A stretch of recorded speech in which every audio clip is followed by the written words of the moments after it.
Today, I want to tell you a story we've titled The Curse of the Child. This story was told to me by my grandfather, Maximus, who, when he was a child, had a best friend named Ignacito. Ignacito was the son of the town gravedigger. My grandfather always hung out with him. They went fishing, played ball, and sometimes even helped Ignacito's father at the cemetery. The neighbors said Ignacio was the best swimmer in town. He even taught my grandfather how to swim in the dangerous waters of the river. One day, my grandfather, his cousins, Ignacito, and his brother were swimming in the river. The kids were diving from a mango tree by the river, a tree that must have been over 100 years old judging by the thickness of its trunk and branches. They had jumped from that tree thousands of times before. On that day, Ignacito's brother was the first to jump. Unfortunately, a strong current the night before had moved a stone right under the tree. When Ignacio's brother jumped, there was a dull thud as he hit the stone, rendering him unconscious. Ignacito immediately jumped into the water, surprising everyone. Seconds, minutes passed. The truth is, my grandfather could never quite recall the exact time that passed, as they all fell into a catatonic state of fear and confusion. My grandfather also reacted and jumped into the water, but he couldn't see them. One of the kids ran to get help.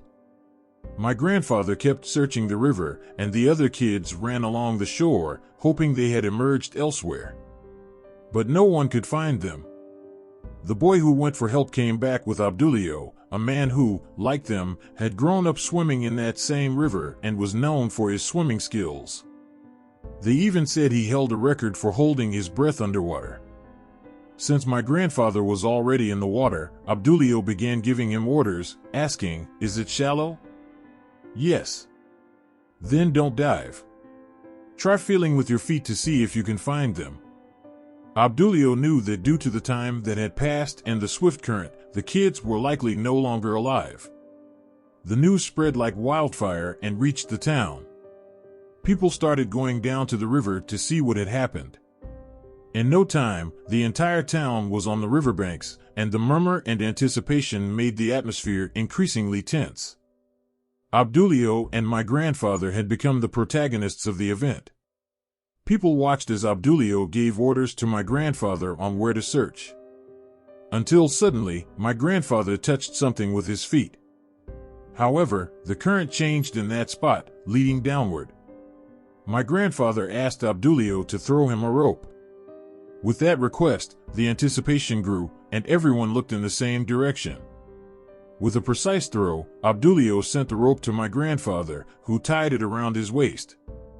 My grandfather immediately submerged into the turbulent waters. Everyone held their breath, as if they too had dived into the river. Tense moments passed when Abdulio felt a tug on the rope. Four strong men went to help Abdulio pull the rope, pulling until Maximus emerged with the two bodies. The brothers were hugging, as if they had frozen in that last farewell embrace, or for support, as if to say, "We're going to stay here together." My grandfather said he had experienced difficult moments in his life and had to make sad decisions, but this event marked him forever. The three emerged from the water, and the townspeople approached to see them. With great effort, they managed to separate the bodies of the brothers. At that moment, the relatives of the drowned boys arrived. The mother broke into tears and threw herself onto her sons' bodies. The father, a man accustomed to dealing with tragedies, shed a couple of tears but held back. Then, the town priest arrived.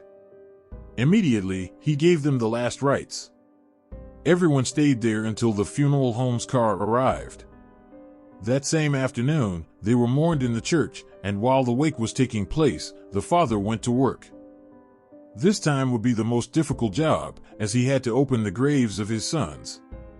My grandfather went to help Ignacito's father, and together they dug to the required depth. Neither of them spoke a word. When they finished, the old man took out a bottle of aguardiente, took a sip, and told my grandfather, "Today is my last day doing this. I won't open a grave for anyone ever again." My grandfather followed him in silence to the church. In the church, only the mother's cry could be heard. It was a cry that sent shivers down the spine. My grandfather said he didn't enter the church, and most of the townspeople stayed outside. Inside, the atmosphere was too heavy. With the arrival of morning, people began preparing for the burial. They were going to bury them early since the bodies weren't prepared, and they were starting to decompose. Several men from the town offered to carry the coffins, as it was customary for relatives to carry the deceased on their shoulders to the cemetery. But Ignacito's family consisted only of his parents and his brother, also deceased. The day started sunny, but as they headed to the cemetery, everything began to cloud over. Dark clouds threatened to unleash a deluge. They hurried their pace in the hope of burying them before the storm began. They were about to lower the bodies when a lightning bolt struck like a bomb. Startled, the men lowering Ignacito let go of the ropes, and the coffin fell to the bottom of the grave. The impact was such that the coffin opened, and the body came out. Seeing the scene, the mother fainted, and those who had dropped the body went down to arrange it. Amidst the confusion and nervousness, they put the body back into the coffin as best they could and rushed out as fast as they went down. An apocalyptic rain began. They barely managed to cover the grave under the rain. The mourners didn't say goodbye, no one spoke, and there was no prayer. Everyone left, leaving only the parents and my grandfather with his cousins. The next 3 days, the town was silent. It was unclear if it was because of the nonstop rain or for another reason, but what no one expected the events that were about to unfold. First was Cuco's son, whom they found him dead on the farm. The boy was playing when he suddenly dropped dead. No doctor could say how or why. The child was mourned at his parents' house. The parents were as devastated as Ignacio's parents. The town was in shock because the gravedigger's children hadn't been buried yet, and now a third had died. The wake lasted all night, and throughout the night, the owls kept singing. In the countryside, there is a belief that when an owl cries, it announces death or other misfortunes. The horses were also very restless. Some old folks discreetly left the wake. Something was off. The next day, the perpetual tranquility of the town had been interrupted when a blazing fire burned the baker's house with his son inside. This time, no one went to the wake. People were afraid to go. Something strange was going on. People began to whisper that this was the work of the devil. They placed crucifixes behind the doors of their homes, garlic at the thresholds. People prayed novenas and entrusted themselves to the Holy Family for protection. People even started consulting santeros and mediums, seeking an answer, someone who could explain what was happening. One night, my grandfather was tending to a charcoal oven. Around 3 o'clock in the morning, he began to dream about Ignacito. The boy appeared to him dressed in white but dirty, his clothes torn and upside down. Desperation was visible in his eyes. Something was not right. My grandfather woke up in a startled and sweaty leap. Immediately, he sat up, confused, looking at the spot where he had seen the apparition. He grabbed his machete and his flashlight and ran in search of the apparition but found nothing. He returned to where he was resting before and splashed some water on his face. Soon, he calmed himself, telling himself it was just a dream. He took a piece of old bread and an orange he had brought to curb his hunger and sat under a mango tree a few meters from the charcoal oven. As he ate a piece of bread and peeled the orange, he again succumbed to exhaustion. Suddenly, the same image appeared. "Help me, help me," Ignacito said desperately without moving his mouth. My grandfather jumped up again and searched the entire farm. Perhaps it was his cousins or a friend playing a prank, although he consciously knew that no one would be capable of doing that, especially since parents weren't allowing their children to leave their homes. The rest of the night, my grandfather stayed awake. The owls incessantly hooted, foretelling misfortunes. This was more than a dream, and although he truly didn't believe in anything paranormal, he knew that something strange was happening. The next morning, his cousins came to relieve him, taking charge of the oven so he could rest. Leaving the cousins in charge, he mounted his horse and set off for the town. The farm where my grandfather was working was on the road that passed by the cemetery. As he approached the graveyard, the horse began to behave strangely, pricking its ears as if someone were in front of it. My grandfather ordered it to walk, but the horse resisted. Tired of the horse's attitude, my grandfather dismounted and led the horse walking beside him. When he was in front of the cemetery, a strange sensation invaded him, and he looked into the graveyard. Someone was standing in front of Ignacio's grave, looking down. My grandfather entered, but had to leave the horse outside, as it resisted entering the cemetery. As the person in front of the grave began to fade, my grandfather hurried, and when he was in front of the tomb, there was no one, only 2 footprints in the damp soil. My grandfather couldn't believe what his eyes had seen. He walked through the entire cemetery and found no one. No one came out, no one entered, otherwise he would have seen them. This was a small cemetery, maybe around 300 graves. The grass was freshly cut, there were no places for a person to hide.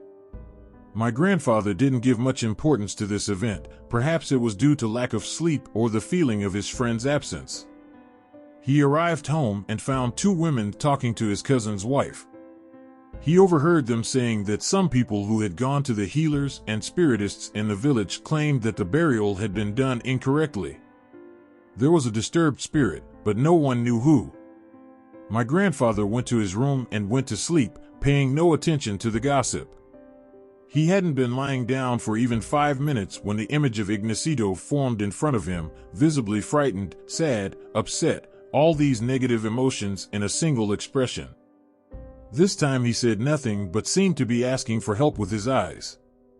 For 3 consecutive nights, the visions and deaths continued in the town. Some said it was a curse, others witchcraft. The fact was that no one knew what was happening in the town. The children who used to play on the streets were now confined within their homes.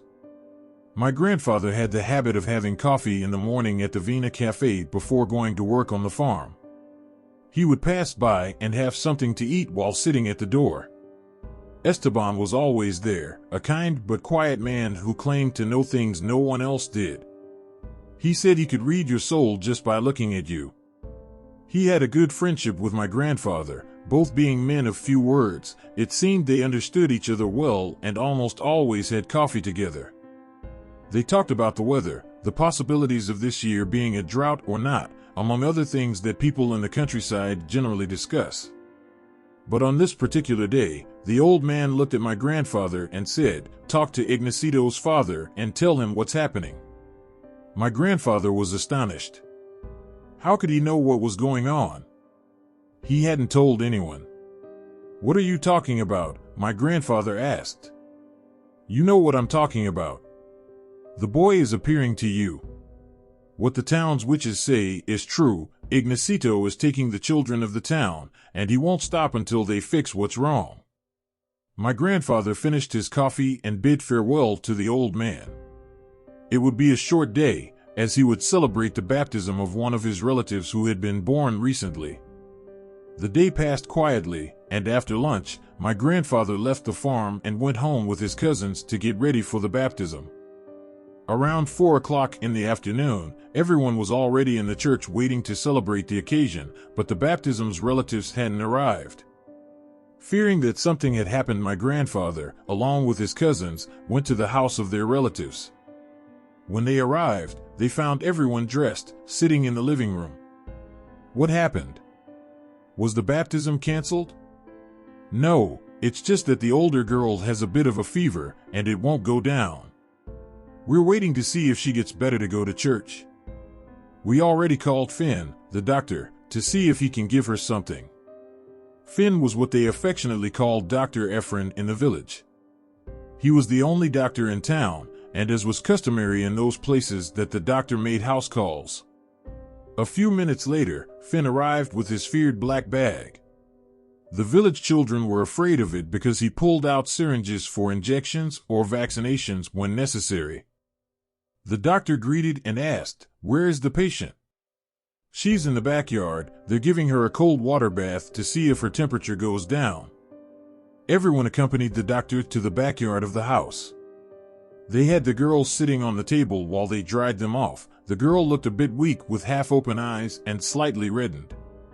Finn opened his bag, took a stick to examine her throat thoroughly, measured her temperature with a thermometer, and physically recognized them, palpating some parts of her body. It doesn't seem serious. It must be some viral process, perhaps in the throat. I'm going to inject something for the fever and give her these pills every 6 hours. The doctor took out his dreaded syringe from the bag, and even the older ones were impressed. These country people were not used to getting sick, and any medical procedure terrified them. The doctor extracted a transparent liquid from a glass bottle and proceeded to inject the girl. They were amazed that the girl neither cried nor moved.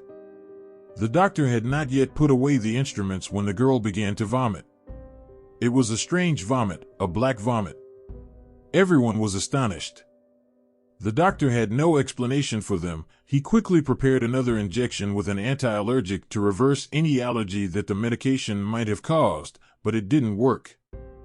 The doctor sent the driver to fetch an oxygen tank he had in the car. He quickly put the oxygen on her. The doctor asked everyone to move away because he didn't know if it was something contagious. The girl vomited again and died. Everyone was stunned. The doctor tried to revive her, pressed her chest, performed cardiopulmonary resuscitation, and inserted his finger into her mouth to see if her airways were obstructed.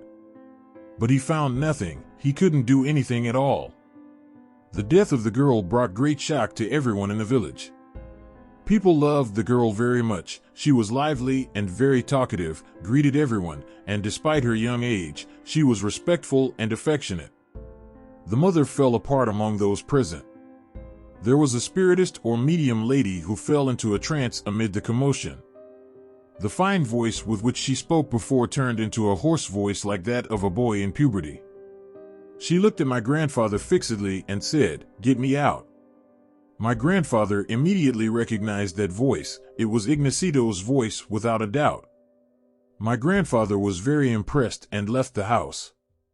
He didn't know what to do. Although he didn't believe in any of this, something was definitely happening, and he wouldn't allow another child to die if he could prevent it. It was a difficult situation, telling Ignacito's family that they needed to take out the body. Ignacito's mother was around the town, disconnected from reality, telling people, "I have to hurry and go home to prepare food for the kids." The father had surrendered to alcohol and was never sober for a moment. How to explain to these people that what was happening was probably Ignacito's fault? Who would believe him? My grandfather gathered all the strength he had and went to Ignacio's parents' house. The old man had just woken up. He had had a big drinking binge. My grandfather sat next to him, and for a few minutes, no one spoke a word. The old man also remained silent. "Are you coming to talk to me about what people are saying? That the children are dying because of Ignacito?" "Yes, although you know that I don't believe in these things, but really, we don't know what the cause of the deaths is. Something strange is happening. I've been without sleep for days and have hallucinations seeing Ignacito." The old man kept looking at the ground and remained silent for a while. "I saw him too," the old man confessed. "But I think it's because of the garbage I'm drinking," pointing to an empty rum bottle. "But if you say so, something must be happening. I know you're a good boy. You loved my son a lot, and I also know your father. I know you wouldn't make things up. But I think my wife will go crazy if we open the children's graves." My grandfather was pensive and looked at the sky. A storm was forming, a great black tempest that seemed like it was going to end the world. My grandfather wanted to insist, but he understood the pain of those people and what they were going through. My grandfather stood up and walked out. Before he left, the father said to him, "If you want to open it, you can open it. Talk to the priest, I won't get angry." This was what my grandfather needed. My grandfather went to the church and found the priest sitting on a bench still dressed for the baptism. When the priest saw my grandfather enter, he moved aside, gestured for my grandfather to sit next to him on the bench. "What has fallen upon this town? I used to celebrate a funeral every 2 or 3 years, and now it's daily. Honestly, in the mornings, I find it hard to get out of bed thinking about what misfortune will happen that day." My grandfather remained silent for a moment. Father, do you believe in what people in the town say, that Ignacio is taking the children because they buried him wrong? Son, as a priest, I must only believe in the dogmas of the church, but as a person living in this situation, there are things that neither the church, nor I, nor our intelligence can explain. I just spoke with Ignacio's father, and he says that if you were willing to go with me to check the grave and pray in the cemetery, he wouldn't oppose it. All right, the priest replied. Let's do it, but let's do it discreetly. So, no more fuss is created. See you tomorrow in the cemetery, after the girl's burial. The priest gave his blessing to my grandfather, and my grandfather went to attend the funeral. The girl was also mourned at her family's farm. This time, many people from the village attended because the family was very beloved and helpful. The wake would last all night, and the girl would be buried the next morning. Everything was quiet. The men were outside on the porch accompanying the father. The women of the house were in the kitchen preparing coffee and some food while the funeral was being held. At 3 o'clock in the morning, a chilling sound sent shivers down their spines, followed by the hooting of owls, barking of dogs, and the rearing of horses. The men at the wake, fearless country folk, instructed the women to lock themselves inside the house as they ventured out with makeshift torches to uncover the source of the eerie noise. They walked through the surrounding woods of the farm, but nothing appeared. Strangely, none of the dogs wanted to accompany their owners, despite being fierce, country-bred canines accustomed to tackling boars with their bites. That day, they encountered a force greater than their bravery. "Let's go back home," said the eldest. "That scream is not of this world, and there is no machete or shotgun that can kill it." Everyone returned to the house and stayed indoors until sunrise. The priest arrived early to lead the procession with the corpse to the cemetery. After the burial, my grandfather and the priest approached the new gravedigger to open the grave, but he insisted that it could only be done with police permission and the presence of family members. Despite their attempts to reason with him, they left the cemetery frustrated. The priest, in a hurry, left my grandfather behind, giving the cousins an opportunity to catch up. "What's going on? What mystery are you involved in with the priest?" My grandfather explained what was happening. While he spoke, the father of the girl listened and said, "We'll resolve this tonight. We'll all meet at the estate at 11.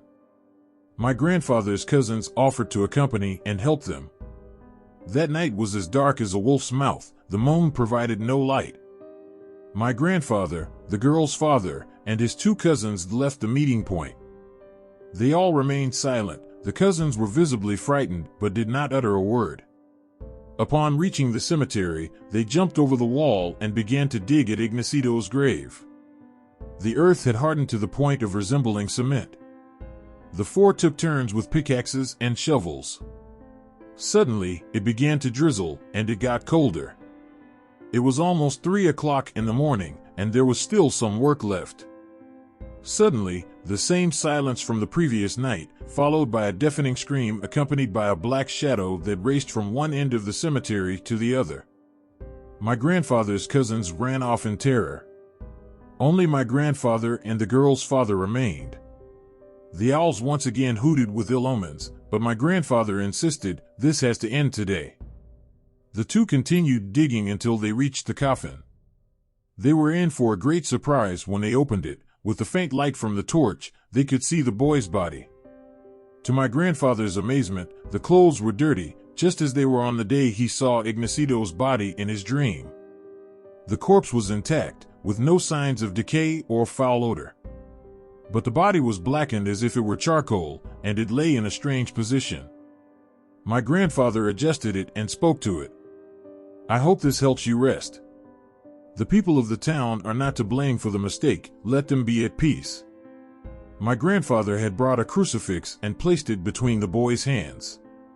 They both made the sign of the cross, recited a simple prayer, and closed the coffin again. He said that closing the coffin, the stench of decomposition was unbearable. But everything felt different. The owls fell silent, and the usual sounds of the countryside returned. With the first rays of the sun, they were finishing, and before the gravedigger arrived, they went home.